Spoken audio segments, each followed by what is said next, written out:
Saya Akmal, cucu Maerot. Karena di Indonesia itu minim sebetulnya. Minim perawatan, banyak penggunaan. Digunakannya mas sering, dirawatnya nggak tahu gimana kan.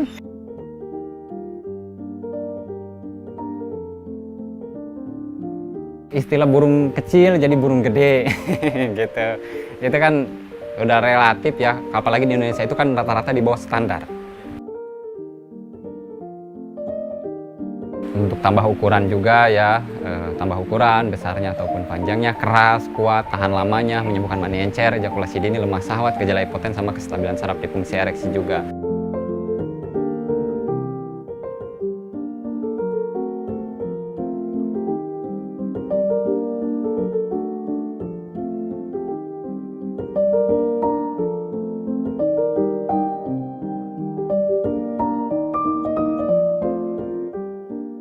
Saya Akmal, cucu Maerot. Dari turunan anak bungsu Hadire Haji Nahrudin. Emak itu anaknya ada 7. Saya itu ada di anak bungsunya, anak bungsu emak Haji Nahrudin. Gitu. Saya itu ada anak ketiga. 7 itu udah meninggal ya, 3. Yang sisa 4. 3 laki-laki, 1 perempuan. Semuanya bisa, tentu dari anak dulu dong, baru ke cucu. Masih pada aktif, masih. Di Pelabuhan Ratu, di Kampung Cigadog, Desa Caringin, Kecamatan Cisolok, Kabupaten Sukabumi, RT 07, RW 05. Ya, jadi asalnya dulu itu emak tuh dapat ilmu itu dari Malai. Dari Malai itu diturunkan ke Maerot. Nah, tapi sama emak nggak langsung digunain tuh ilmu, didiamkan. Nah, lama-kelamaan emak sakit. Tapi nggak ada obatnya, jadi langsung di dalam mimpi itu dikasih tahu bahwa emak itu harus menggunakan ilmu tersebut gitu untuk membantu orang. Dari situlah emak langsung menjajakan ilmunya di warga-warga sekitar awalnya. Akhirnya karena kan banyak turis dari ke Pelabuhan Ratu itu, ya udah berobatlah di situ sampai tersebar. Dari sebelum tahun 45, emak itu mendirikan pengobatan alat vital ini.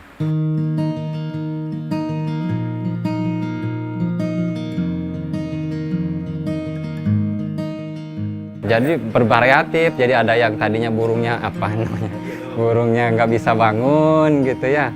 Itu bisa diperbaiki. Memang suka ada kan sebagian dari bawaan lahir memang sudah tidak bisa bangun gitu. Tapi itu bisa diperbaiki. Untuk tambah ukuran juga ya, tambah ukuran besarnya ataupun panjangnya, keras, kuat, tahan lamanya, menyembuhkan mani encer, ejakulasi dini, lemah syahwat, gejala impoten, sama kestabilan saraf di fungsi ereksi juga. Ya jadi simbol lah, intinya jadi simbol keharmonisan rumah tangga. Alhamdulillah bisa membantu orang gitu ya.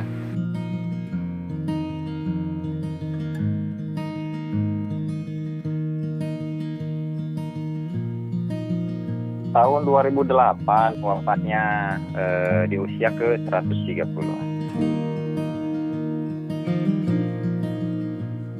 Kalau belajar itu dari emak sebetulnya tidak semudah itu, karena kan ada persyaratan yang berat gitulah ya, yang harus dipuasain dan yang lain-lain seperti kayak gitu. Nah itu pun tidak otodidak misalkan langsung bisa, ada proses-proses dan tahap-tahapannya.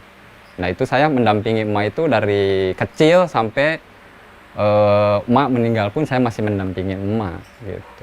Mendampingi nyiapkan ramuan, terus apa aja yang nanti akan disiapkan, bahkan ngasih ramuan seperti kayak gini tuh ke emak, nih mak atas nama sama tamunya juga dikasih. Jadi dulu tuh kan saya tuh awal praktek itu di Cawang. Dulu tuh dari tahun 99 saya ikut nenek ke sini sama bapak saya Haji Nahrudin, ikut ke Cawang sini. Nah, dari 99 sampai sekarang itu berdiri gitu pengobatannya. Atau iya pernah kesini, pernah ngedampingi kita di Cawang ini. Banyak kok tetangga-tetangga juga tahu emak pernah di sini gitu.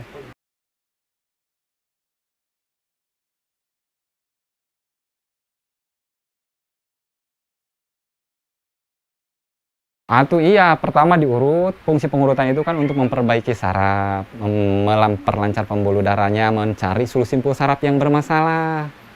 Gitu fungsi pengurutannya itu. Dari organ kaki sampai ke atas. Dari kepala? Iya, sampai ke sini, punggung semua. itu ada juga di bagian itu. Jadi nggak langsung misalkan tok ke inti, misalkan kita ke bagian batang atau yang lain-lain, itu enggak. Jadi utuh dulu, semua badan dulu diperbaiki, fungsi tadi untuk memperlancar pembuluh darahnya, memperbaiki sarafnya, mencari solusi simpul saraf yang bermasalahnya. Setelah nanti ini kan nanti kita racikan ramuan. Ramuan tuh belum ada. Sebelum diterapi, setelah diterapi baru ada.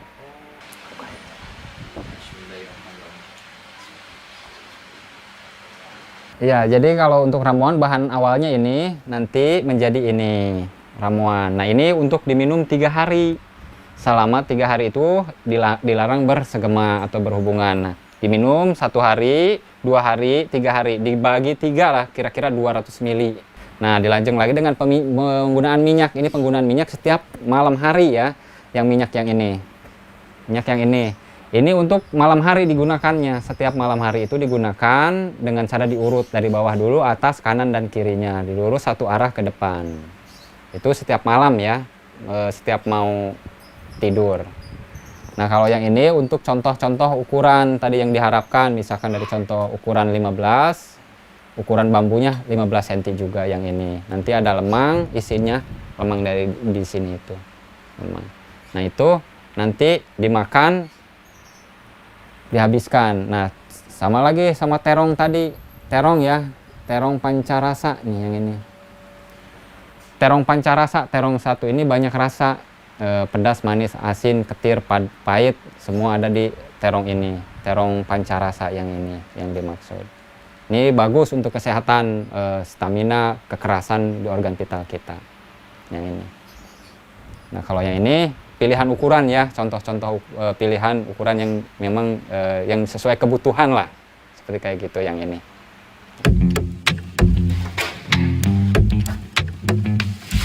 Bambu itu kan terisi dari lemang ya, lemang ketan awalnya ya. Jadi itu bambu itu untuk menyesuaikan ukuran yang dipilih. Setiap orang berbeda-beda kan keinginannya, seperti kalau contohnya kepengen tambah ukurannya gitu.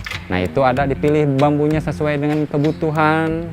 Contohnya kalau misalkan ada yang milih ukuran 15 cm atau kan standar Asia itu di 12 sampai 15, 12, 13, 14 sampai 15 cm. Tapi itu kan standar Asia ya. Kalau misalkan orang luar lain lagi ceritanya. Nah, kalau yang ini misalkan kalau orang Asia biasanya segitu. Ngambilnya di 12 cm, di 13, 14 sampai 15.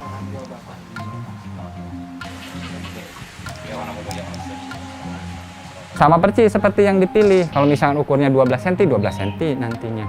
Jadi setiap orang wajib milih dan makan lemang ini. Kalau ke Mayrot yang asli, istilah burung kecil jadi burung gede gitu. Itu kan udah relatif ya. Apalagi di Indonesia itu kan rata-rata di bawah standar. Rata-rata ya. Tapi kita jangan putus asa juga, biarpun di bawah standar yang penting keras dan kuat. Tapi kalau misalkan mau ditambah ses juga bisa, tapi proses ya pelan-pelan. Karena terobsesi mungkin terlalu nafsu, terlalu nafsu ya, memilih ukuran yang memang di luar dugaannya. Tapi mungkin bisa dikecilkan lagi lah, bisa dibantu diperkecil lagi.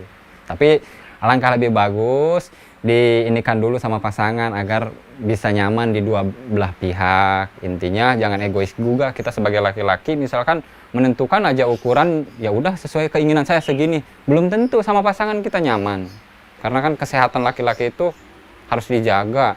Tujuannya kita buat apa? Membahagiakan keluarga, mengharmoniskan juga kan hubungan suami istrinya biar lancar. Jadi jangan sampai ada hambatan-hambatan gitu. Jangan pas baru celup, udah kalau bahasanya celup ya. Udah gitu. Itu kan kurang efektif. Kita juga jangan egois, ya udah menerimakan diri, padahal pasangan belum tentu menerima. Benar. Jadi bukan tidak mensyukuri nikmat yang udah dikasih Tuhan, tapi kita berusaha menjaganya, itu tanggung jawab kita, suatu bentuk pensyukuran.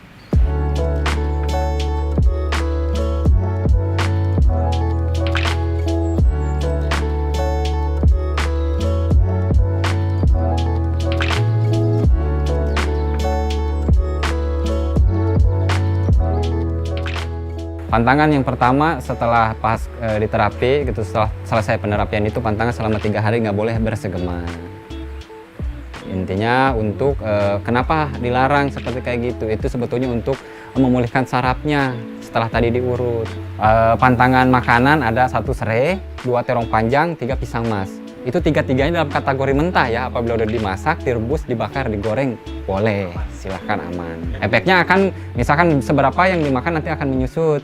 Tapi nggak ada efek samping misalkan ke alat pitanya, tapi akan ada penurunan kinerja gitu. Karena kan alat pita yang sehat itu yang dirawat, bukan cuma didiamkan. Karena di Indonesia itu minim sebetulnya. Minim perawatan, banyak penggunaan. Digunakannya mas sering, dirawatnya nggak tahu gimana kan. Efeknya ya itu, jadi lemas, cepat keluar. Karena tidak ada, memang tidak ada penanganan yang memang harus yang pas gitu. Karena nggak cukup dengan olahraga aja. Karena alat pita itu butuh juga untuk masukan ramuan-ramuan untuk kesehatannya. Jadi jaga pola hidup sebetulnya. Dari awalnya pola hidup dari kita juga, pola hidup sehat. Gitu. Jadi harus kita bisa menjagalah pola-pola hidup sehat kita. Jadi jangan sampai menggunakan sendiri gitulah. Biasanya kan anak-anak muda sekarang itu biasa main sendiri kan, pakai main sendiri itu diusahakan dihindari. Karena akan membahayakan bagi kelangsungannya gitu.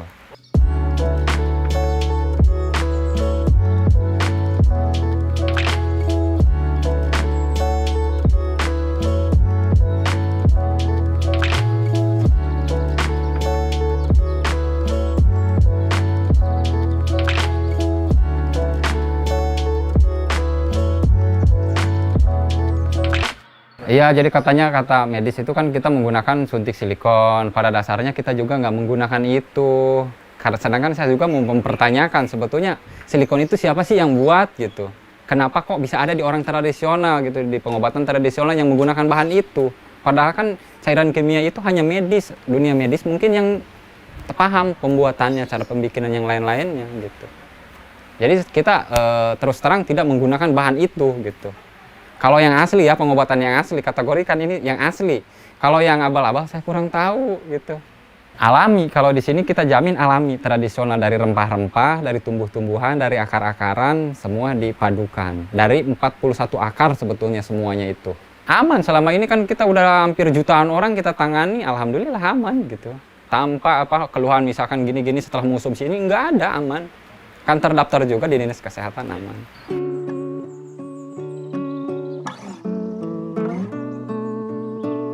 Banyak yang mengatasnamakan emak karena memanfaatkan ketenaran-ketenaran yang lain-lainnya, padahal bukan keturunan asli gitu, hanya menggunakan nama brand lah, kata orang sini mah ya, brand emak itu kan udah sangat mendunia lah, melegenda, bahkan di Pelabuhan Ratu kan udah melegenda banget gitu. Kita tujuannya ke anaknya atau ke siapapun, kalau misalnya tujuan ke Pelabuhan Ratu belum tentu juga bisa nyampe, karena kan banyak oknum-oknum yang memang memanfaatkan emak gitu loh. Takutnya nggak nyampe ke yang di tempat, misalkan tujuannya ke saya, belum tentu bisa nyampe ke saya juga, bisa dibawa ke orang lain.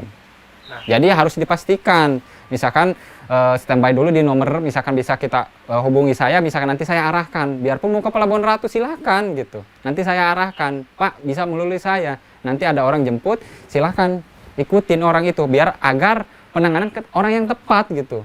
Jangan hanya menggunakan nama brand-brand emak gitu loh. Maka dari itu harus waspada agar tidak salah penanganan gitu. Akan mengakibatkan bahaya buat alat vital, apalagi itu menyangkut jati diri lelaki.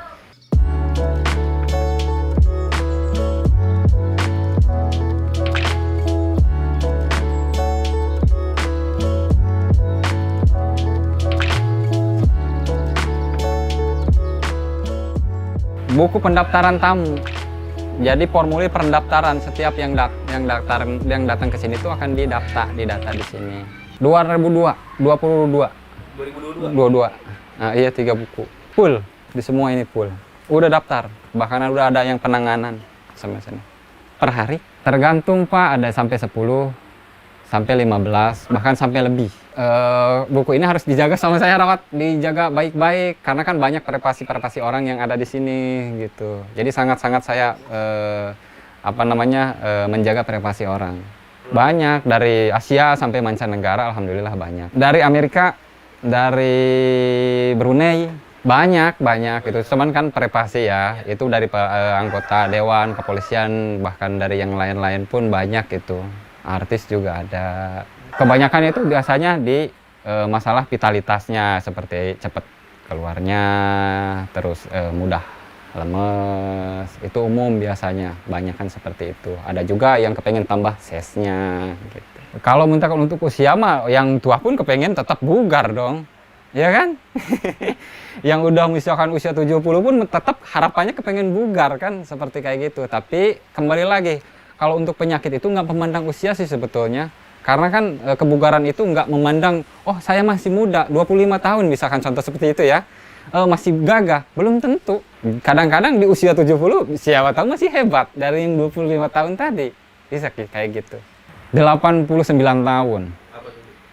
Nggak bisa berfungsi semua, mati total. Ditangani alhamdulillah bisa bagus. Karena bahkan saya tanya, kenapa Pak udah seusia segini gitu, kok kepengen gitu, apa namanya ditangani seperti ini. Kan saya juga normal Pak, sebagai laki-laki normal, niat dalam pikiran saya ada, mau gitu. Cuman nggak berdaya itunya gitu kan gitu.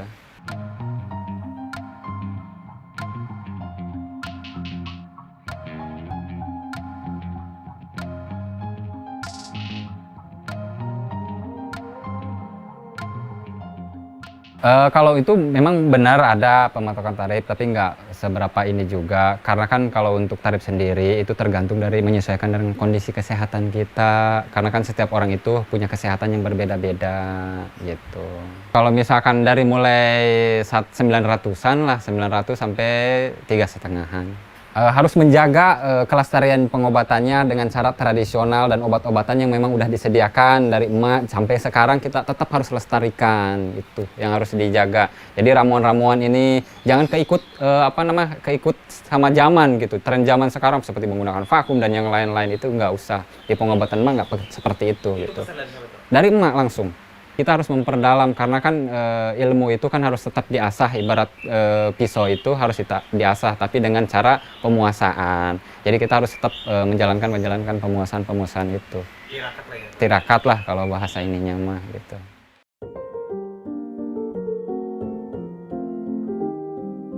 Jadi ini sekarang gue udah masuk hari kelima setelah pasca pemijatan di cucunya Maerot, Akmal. Yang gue rasain saat ini sih memang kalau dari segi kejantanan ya, gue sama istri gue itu, gue ngerasa memang ada perubahan yang signifikan gitu, dari mulai kekuatannya, mulai dari durasi itu berpengaruh banget, gue berasa sih kayak gitu. Kalau untuk panjangnya, karena ini kata Akmal 7 hari sampai 2 minggu, jadi gue masih menunggu progresnya, progres dari perubahan ukurannya ya, dan sudah mulai ada perubahan sih. Karena kan gue juga milihnya nggak yang berubahnya nggak yang drastis banget gitu, nggak gitu, hanya standar aja gitu, standar yang ada di cucunya Maerot itu Akmal gitu.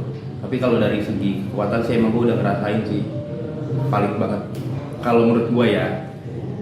Jadi kalau lo mungkin kurang percaya ya, lo boleh nyoba sih.